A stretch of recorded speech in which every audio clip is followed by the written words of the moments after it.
Hello watch fans, Birth Year Watches here, and it's not like us to have two so similar modern watches in stock at the same time.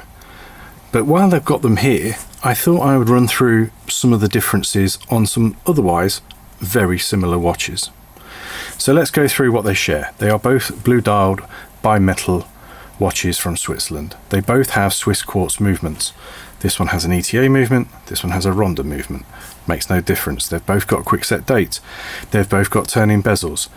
They've both got diver aspirations, and I'll come back to that point. So obviously there are some differences you may not see in photos, but when they're side by side, you can see that the Longines has a darker bezel and a slightly darker dial than the Tag Heuer. The Formula 1 has a bigger crown, and it feels this feels more chunky, this feels a little more dressy, and I think one of the reasons is that this bracelet is wider than this bracelet. This one has the matte bezel, and it doesn't have the lume pip in, so that wouldn't have met the regulations to go diving. But then again, Knivewood does this because it hasn't got a lume pip on the seconds hand. Knife does the Tag Heuer. So they're not absolute serious divers watches. Get a Seiko, get a Citizen if you wanted one of those. But they're both good looking dress watches.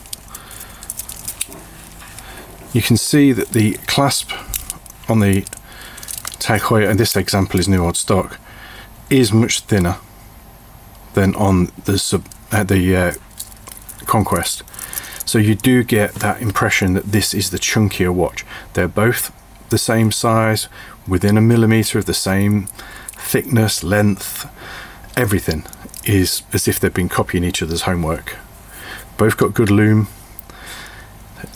The clasp on the Longines has the flip over lock. On the Tag, it's this. They've both got divers extensions. They both don't have a transparent case back, but it's a quartz watch. Probably don't want one. They've both got pinned bracelets rather than screws. Doesn't matter. New, the Tag Heuer was a lot more money than the Longines.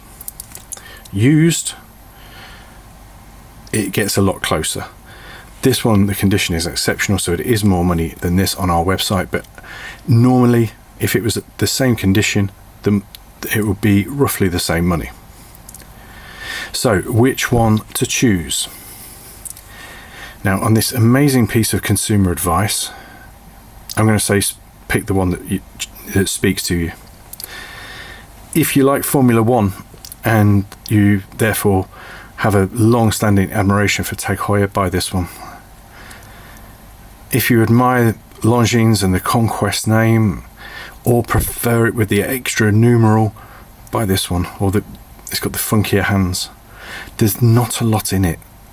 You're not going to make a bad call with either of these, to be honest.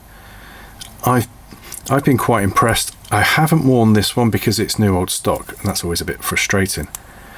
I couldn't wear this one, which I actually got earlier than this, because it had a link missing. And very unusually, I ordered a new link so that I could wear a watch. I don't do that very often because it gets expensive, but I wanted to wear it.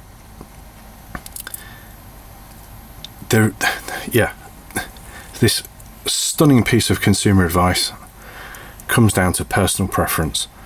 Neither is better than the other, neither is worse. I'm sorry if that comes as a bit of a disappointment. Hoping that this might help you change your mind or decide on one or the other of these. Personally, I think it's down to whether you like the lighter or darker blue. We're funny, aren't we, as watch collectors? It could be something as simple as you prefer the hand shape that makes a difference on why you don't like one watch and you do like another.